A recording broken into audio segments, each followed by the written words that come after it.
Welcome to the Fright Lab. I'm Lucas Yoakum. With me tonight, as always, is a man who knows the burdens of Albert Einstein, Joseph Wren. How are we doing tonight, Joe?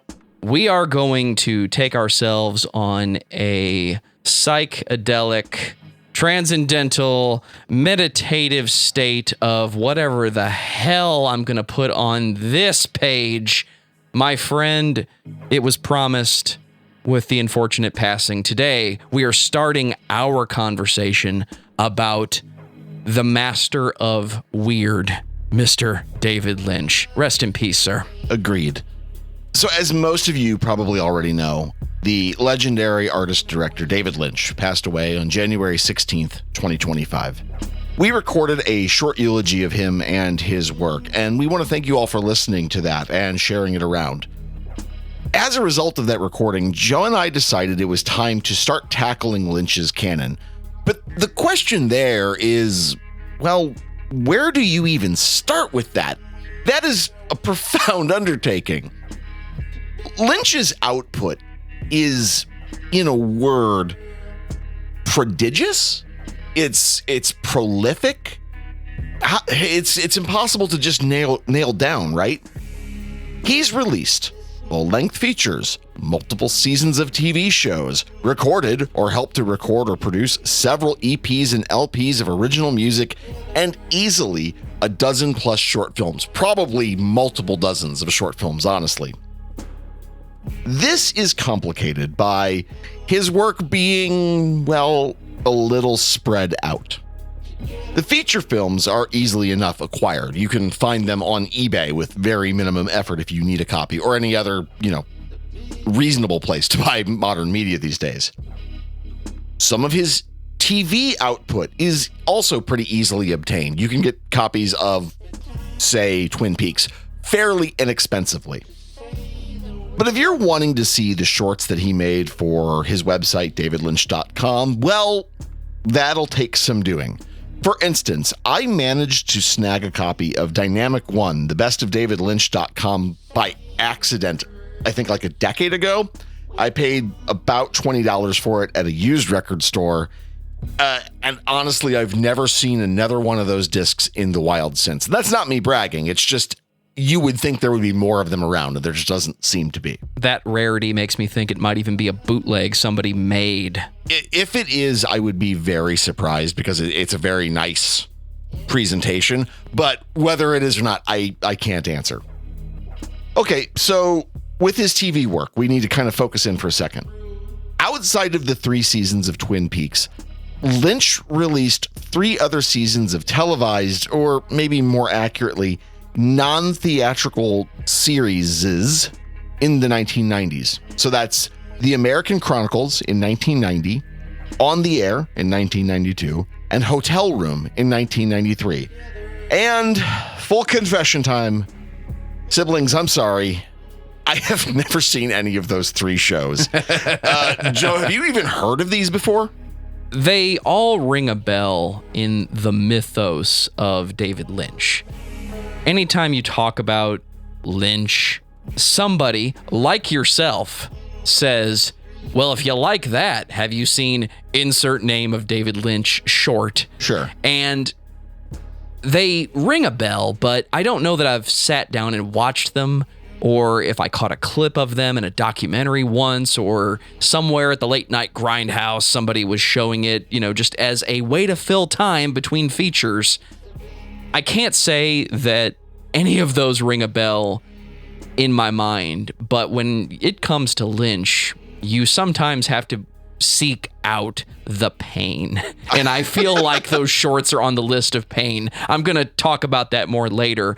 It's a running theme from the viewer's perspective, I feel. He doesn't always give you what you want on purpose. Yeah, and in the line of sometimes it's a thing you've got to seek out, apparently, and I haven't seen it for myself, but apparently there's been an upload of the episodes of On the Air onto the Internet Archive.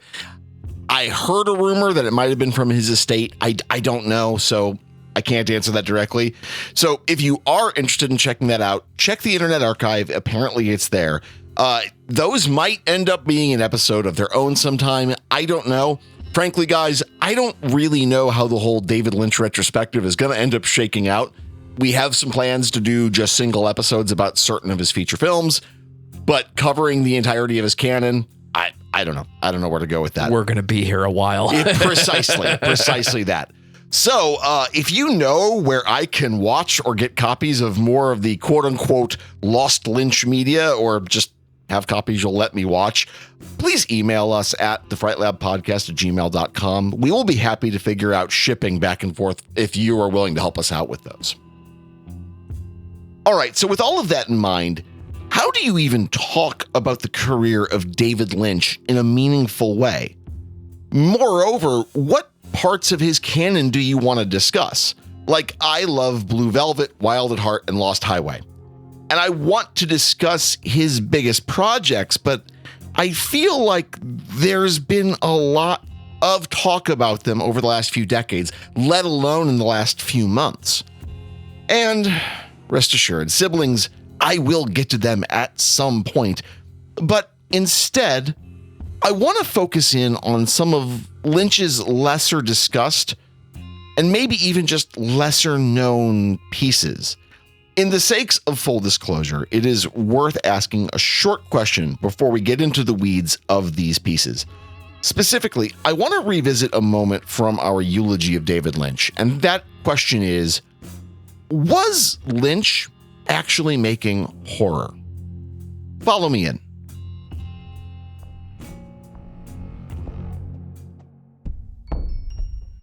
I don't know how anyone could sit through a movie like Lost Highway and not get the chills. For all of its, well, Lynchian weirdness, Lost Highway is a creepy, upsetting film. Patricia Arquette might not be screaming threats or flinging gore everywhere, but there is a subtle darkness that just bleeds across the screen when she's there. Or how about, the whole third act of that movie when it finally just comes off the rails. And that says nothing of the soundtrack and the score. Sure, it might feature Rammstein, Lou Reed, and one of my favorite Nine Inch Nails songs, but the quieter moments of the score are really, really chilling. Another rest in peace moment, Angelo Badalamenti. Lost Highway is a weird neo-noir set in the bowels of Los Angeles, but it is, for my money, a very high-concept horror film.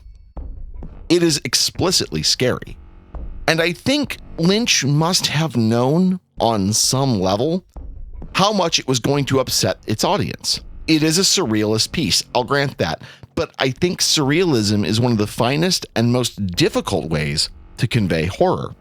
So let's backtrack to the original question. Was Lynch trying to make horror movies? I don't think he was. When you look at something like, say, The Elephant Man, there is no way that Lynch was attempting to scare his audience. Frankly, I think that The Elephant Man actually shows an incredible humanity and a real understanding of the theatrical history that's tied into filmmaking. Look, what I'm trying to say, I think, is that Lynch was a deeply intentional director. When he wants to upset us, he does so masterfully. Look at the last 10 minutes of Blue Velvet. It's tense and it's scary, and it is very, very strange in ways it absolutely doesn't need to be. Or think about like Mulholland Drive. Sure, climax of that movie, it's a nightmare. But there are moments in that film which I find deeply touching and beautiful. And as an aside, we kind of have to give Lynch credit for his recognizing the talent of Naomi Watts. She's a dynamo in that movie. So it's that sort of intentionality that we have to consider when asking the question of Lynch as a horror creator. I wouldn't pigeonhole him there, but he definitely made horrifying movies. I agree that he is intentional. When you talk about The Elephant Man and how he understands the humanity of that character and how that story needs to be told, you could say some of the same things about Dune. He's not trying to scare you. He's taking the source material and saying, this is how this story is supposed to be told. And Dune is its own batch of issues when it comes to the history of that film and how it was made and how it moved between directors. But my point is, look at Straight Story. That's just a heartfelt drama that doesn't need to hurt your feelings. But even Lynch sticks in a little bit where it needs to be. Sure. Because he understands that the audience is supposed to feel that reward, I think. Well, I mean, first of all, there's nothing weirder in my life as a creator, as a guy who's interested in film, as a David Lynch production of a Disney film, The Straight Story. There's something in my brain that just refuses to, and I like The Straight Story, I do, but there is just something in my brain that refuses to accept that.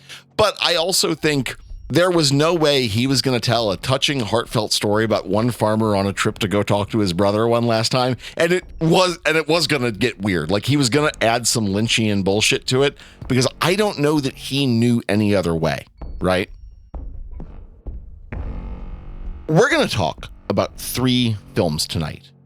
A short film of sorts, a very long film, and one that's not exactly what you're going to expect when I say the name David Lynch. First, we're going to talk about the short-ish, film-ish, from 2003, Rabbits.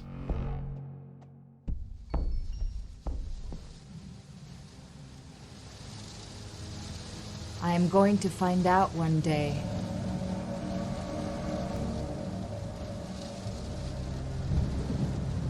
When will you tell it?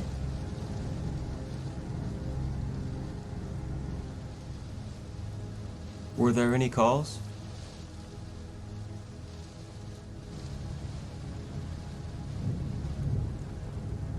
What time is it?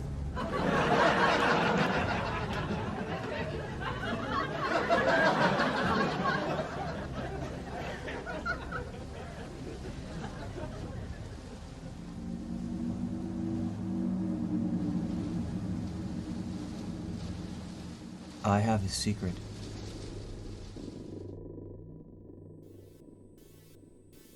Rabbits is maybe the most distilled sort of Lynchian experience you can have. Originally released in segments, but it's most easily presented as a unified whole. When people tell me that they don't like David Lynch or experimental film, or just think the whole discussion of Lynch in film is just kind of pretentious, I get it. And I get it because of Rabbits. Trying to describe the plot of Rabbits is just a foolish thing. Instead of a short film, it's more like an episode of Three's Company if it were filmed and produced in rodent hell. That's not to say there isn't a plot. There is one, well, sort of. Here it is, in brief anyway. 3 anthropomorphic rabbits live together, 2 female, 1 male. They have this sort of ongoing conversations about something, I guess, something mysterious and spooky. And once in a while, an extra-dimensional thing breaks into the home and jabbers in either total gobbledygook or it might be highly distorted French. Truthfully, it's kind of impossible for me to determine, and honestly, I don't think it matters. And now you're thinking, well, all right, should I go watch Rabbits? Not necessarily. I can't necessarily recommend it. Right off the bat, it's a fucking bizarre watch. It can be hard to focus on, especially if you are preferential towards more absolutely straightforward narratives. Allegedly, fans have gone through and reorganized the dialogue into a single coherent story. And I get the inclination to do that. Personally, though, I'm opposed to that. I think it's almost more important to take this film, and honestly, the rest of Lynch's work, straight. No chaser, no mixer. It needs to hit on its own terms. You sort of have to submit to Lynch's vision and his work and allow it to work the way it will work. Ultimately, though, you've really got to love his work to get into Rabbits. And if you are prone to anxiety, you definitely do not want to get into it, at least not casually. As someone who is not easily impacted by horror media, Rabbits is a genuine standout for me. I hadn't watched it in a while, so my recent rewatch was something I was really looking forward to. And what I hadn't anticipated was how the film caused me to react. I found myself accidentally clenching my jaw the entire time. When I realized it, about 35 or 45 minutes of its runtime, I was really shocked at myself. I normally don't do that. Most movies do not put me on edge like that. And if you are thinking, well, maybe you should get some Tylenol for that, sounds painful. Well, get this. Joe, would you kindly read this next section? It comes from an NPR article from 2013 entitled, "What David Lynch and Tylenol Can Tell You About the Brain." Imagine the experiment involved testing whether Tylenol could help people overcome the angst triggered by a 4-minute dose of Lynch. A related experiment tested Tylenol's effort on people asked to write about what happens to their bodies after they die. At the University of British Columbia, psychologists went both places. Their findings: Tylenol may relieve more than physical pain. It may just dull existential aches, too. The results were published by the journal Psychological Science. It goes on. About a half hour after receiving either 1,000 milligrams of Tylenol or a sugar pill, volunteers were asked to watch a couple minutes of a Donald Duck cartoon to loosen up. Then they got to see one of two very different clips. One group watched a clip from Rabbits, a 2002 Lynch film that IMDb calls a story of a group of humanoid rabbits and their depressive daily life. Yep. The others watched a clip from The Simpsons. Both groups then watched a few minutes of a Snoopy cartoon to distract them. Still with me? Good. The researchers then asked the volunteers to pass judgment on rioters who went wild after the Vancouver Canucks lost to the Boston Bruins in the Stanley Cup in 2011. The end result of the experiment indicated that people given Tylenol instead of the placebo were less likely to suggest harsh punishments for the rioters. In effect, Tylenol can help calm things like existential angst and negative emotions. And Lynch's Rabbits is the best catalyst in this experiment to kick off that feeling. You know, isn't science amazing? Now let's fast forward to 2006, and we get Inland Empire. Subtitled, A Woman in Trouble. Talk about the understatement of the fucking century, David. Here again, attempting to talk about Inland Empire in a straightforward way is an absolute waste of time. And it's not that it lacks plot, but man, it goes places, and not once in a straight line. I don't like quoting whole sections from other film reviewers, but sometimes they just nail a thing, you know? So Nick Reginas from IMDb writes the following. After an uncomfortable, borderline disturbing visitation by a cryptic neighbor, the fading movie star Nikki Grace is thrilled to hear that she has just landed herself the female lead role in director Kingsley Stewart's sensational Southern melodrama called On High in Blue Tomorrows. However, as she gradually disappears into her complex role, Nikki's character, Susan Blue, starts to emerge from the labyrinthine pathways of her unconscious, creeping into her delicate consciousness. More and more, as Nikki's dissociation becomes more aggressive and her self-transcendent experience sets in motion a sometimes subtle, mostly profound transformation, parallel worlds interweave, and a mysterious lost girl tuned into the TV sitcom Rabbits begin to take shape. Is Stewart's ambitious project doomed to fail? Now, that sounds like the perfect date night movie, right? Well, maybe if you've been huffing ether for the last few hours, or you're the writer and researcher for a podcast called The Fright Lab. First off, Inland Empire is about 3 hours long. Second, the film is loose, let's say. There wasn't much of a script for it.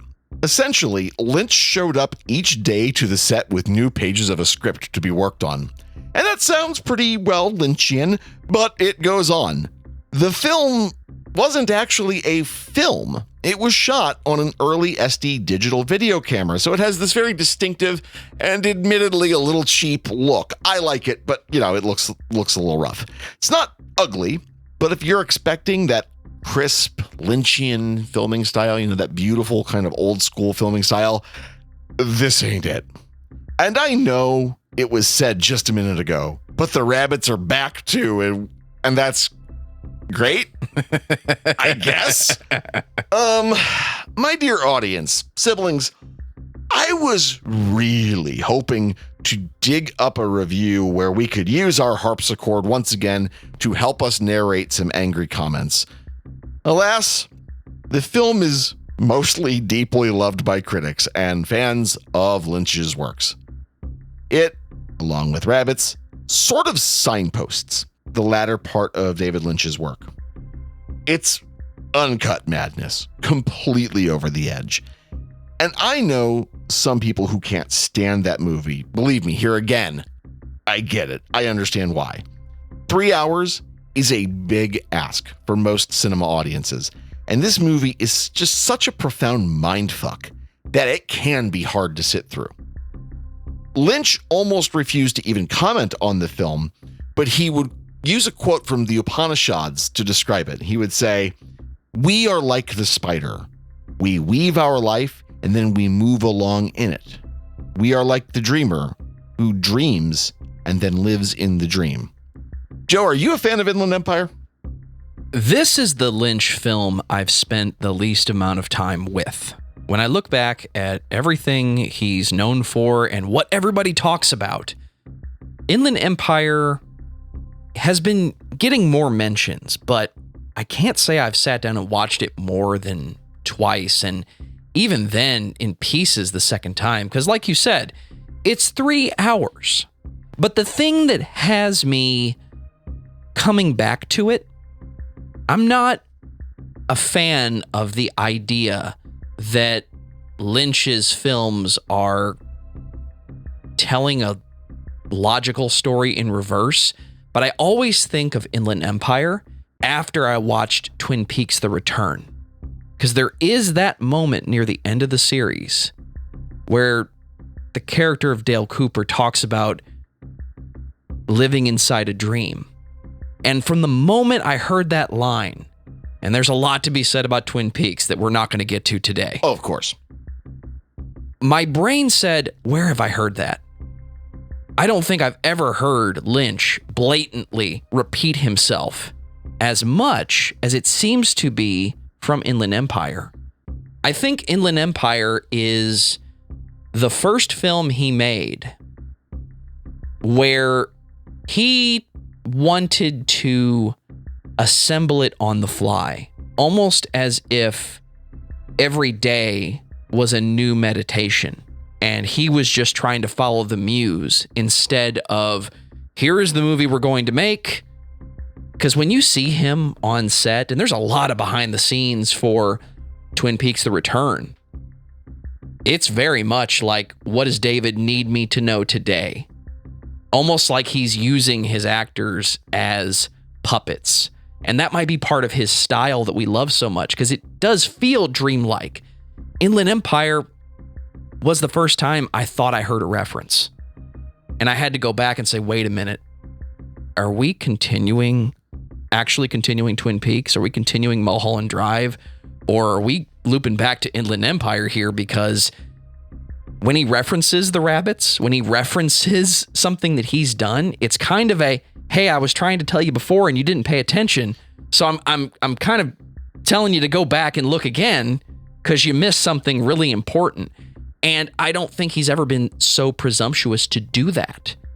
This is just the first example I have where it's surreal, man. It is weird. I mean, we could probably do 4 hours on a 3 hour film. Oh, easily. If we went moment by moment. It's very much, it's a story that makes sense to him. And I think one of his biggest themes is we're not supposed to watch the movie thinking it's a fairy tale. We're supposed to be experiencing the film, much like vinyl records and sitting down and focusing on the candle in the corner while you listen to the music.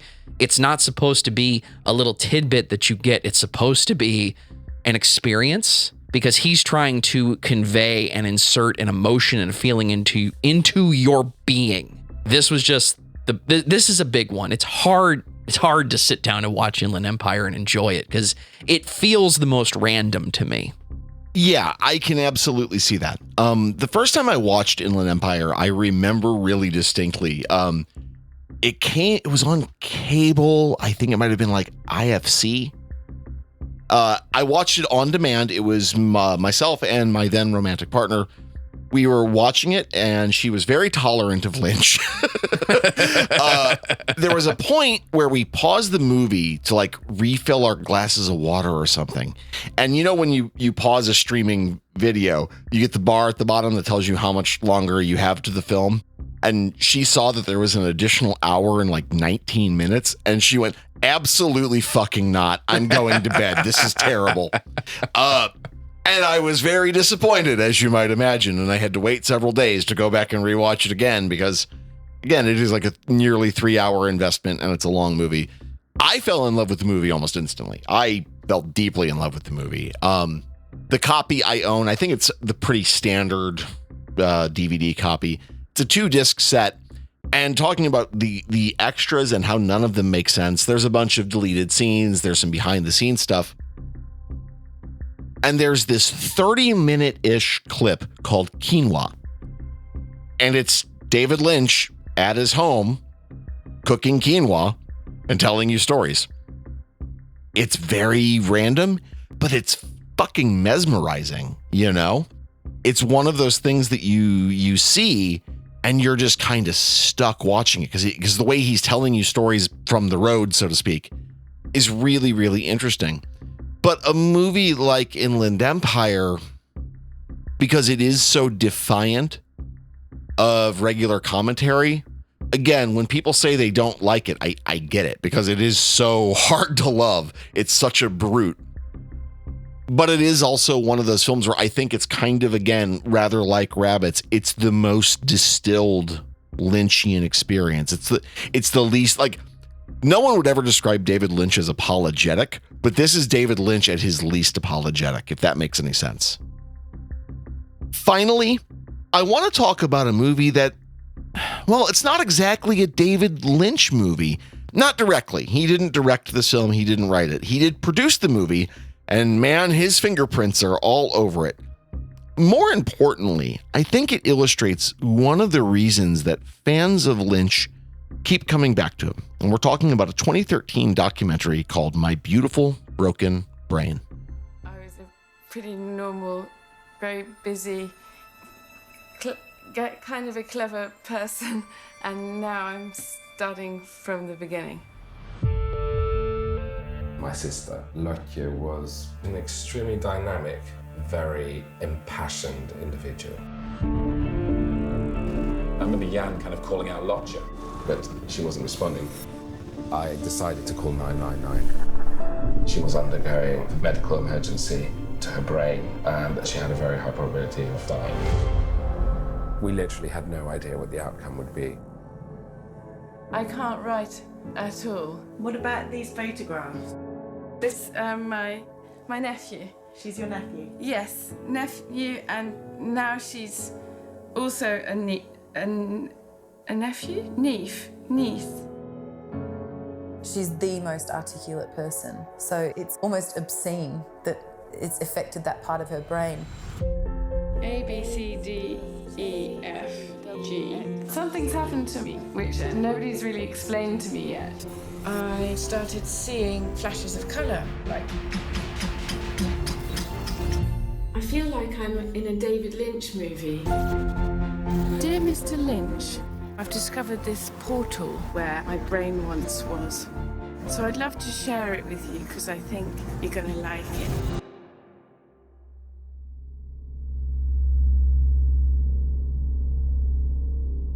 My Beautiful Broken Brain details the life of Lotje Soderlund, who at 34 years old experienced a catastrophic stroke, specifically an intercerebral brain hemorrhage. This was, to say the least, a massive blow. It would be for any healthy 34-year-old. She went from being a witty, eloquent person to having to relearn reading and writing, as well as having to deal with affected speech issues. Throughout the runtime of the film, she shows absolute tenacity and courage, dealing with countless setbacks. But also, she is learning to deal with how her world is not perceived normally anymore. She's perceiving it differently. She reports seeing strange colors, distorted visuals, and having this sort of euphoria that sweeps over her senses. You might imagine that David Lynch isn't the person you would recommend Latya to go investigate in this condition, but his work pops up multiple times during her recovery in the form of articles and conversations and things like that. Lynch's ideas and his insights from being a long-term transcendental meditation practitioner end up reaching Latya and teaching her new ways to examine her life. Of course, there is more to this film, and I cannot recommend it strongly enough. It is a beautiful documentary. Yeah, it is not a horror movie in most senses, right? But it helps us clearly see something about Lynch's work. Even at its most depraved or incoherent or upsetting, David Lynch's films and his art are deeply human. I know, that's a hard swallow for some of you. If you're not really a fan of Lynch, I understand. I really do. But siblings, I hope you appreciate these points. His work so often deals with people in their extremes or situations that beggar description. But as he always said, life is weird and we don't question that. So why are we so hung up on art having to make sense? My Beautiful Broken Brain shows someone overcoming just brutal challenges and terrible odds, and yet finding the grace and the serenity to change their viewpoint and, in turn, transform their life. It's a deeply human story, one that doesn't require you to become a meditation expert to appreciate. What happened to Latya Sutherland could happen to anyone, and it would require just extreme effort to overcome. So, as for Lynch's fingerprints, well, My Beautiful Broken Brain features visuals and audio that's a little hard to describe in words. The film blends in hypnagogic colors and visuals that accentuate Latya's storytelling. You get some small sense of what she was experiencing and the way her world looks and sounds. It's beautiful, but it's also extremely overwhelming and, frankly, very Lynchian. So, yeah, just go check this one out, okay? Trust me, it's not a hard watch. It's beautifully done, and I think fans of this show will really appreciate this documentary. This is not the last word regarding the catalog of David Lynch. There's just too many of his movies to cover, too many ideas, and hell, too many musical projects to stop there, right? I suspect that this is going to be an ongoing series. Again, I already have an episode that is in the works, and it's going to probably happen off and on throughout this year and maybe beyond. Depends on how far we want to go, right? There's a lot of movies. There's a lot of fucking movies. And I am happy to have finally had a chance to talk about these movies kind of on their own terms. But I have to level with you, my dear audience, that I was extremely nervous about sitting down to write this episode. You know, how do you talk about an artist you deeply love in a somewhat objective way? Maybe objectivity is the wrong approach, and it just requires more critical eye than objective voice, if that makes any sense. But also, I feel like Lynch's voice has had a massive impact on all of modern cinema. Back in October, I had an opportunity to sit down and watch Brandon Cronenberg's Possessor. For the record, it's good and has a lot of fun, creepy shit in it. Can't recommend it enough. Might be its own episode. It's tempting to say, well, he's David Cronenberg's son, so of course Brandon Cronenberg's movie is going to be weird and creepy. But I think that there's this Lynchian pulse beneath the flesh of Possessor. Lynch's movies so often ask us questions about identity, the self, and how people have conflict between their selves and the world around them, which, is one of the points of Possessor. Won't go into too much further here. We'll cover that movie at some point. And I'm getting off topic here. The point I have wanted to make in this episode, well, what is my point? Well, this is a less direct thing, isn't it? And isn't that just delightfully Lynchian? We need, especially right now, to look at the world differently. A commenter on one of our previous episodes was succinct. We have to look at art and creativity outside of that psychic censor of rationality. The world isn't rational. And therefore, why should our film-going experience be normal? And speaking of film-going experiences, my dear audience, what do you think? What's your favorite lesser-known Lynch film? What part of his catalog should we cover when we return to this subject? Are you now a little paranoid of giant anthropomorphic rabbits? I am, and I'm not ashamed of that. Let us know. We can be contacted at all times at thefrightlabpodcast@gmail.com. We can also be found on Facebook, Threads, Blue Sky, and Instagram. We have a Discord server. Joe, will you tell them where to find it? And perhaps more importantly, what else you're up to these days? Discord.thefrightlab.com is where we will continue this conversation because we want to hear from you. We want to hear from you where you want to be heard. You heard Lucas say it a moment ago. We have every social media platform that we feel is relevant lined up. Ahem. There's always email, thefrightlabpodcast@gmail.com. What do you think about David Lynch? We've been asking that question for a few weeks now. And today was our first opportunity to sit down and tell you a little bit of what we think. And it's going to get more weird from here, I think. We only briefly talked about Inland Empire, so I know what I'm saying. Hear me out. If you are a fan of spooky sounds, rock and roll, and all things groovy, thedammitjanets.com is where I have been making music with the greatest band in the fucking world. If you are a fan of heavy metal topics and heavy metal subjects, you need to listen to all the podcasts we are creating at discussmetal.com. We talk about your favorite bands, my favorite bands, heavy metal topics, and everything in between. What I need from you right now, listener, if this is your first time, welcome. Thank you for listening. If this is not your first time, thank you for listening. Please take out your phone. Scroll to the left, the right. Find the place where you can give the thumbs up or give us the 5-star review. Leave a comment on this episode. Links to all of our social media and the topics we discussed today will be in the show notes. Lucas, please tell everyone how much we enjoy independent artists and independent media. Absolutely. So, something I want you all to think about, because I know you're Lynch fans.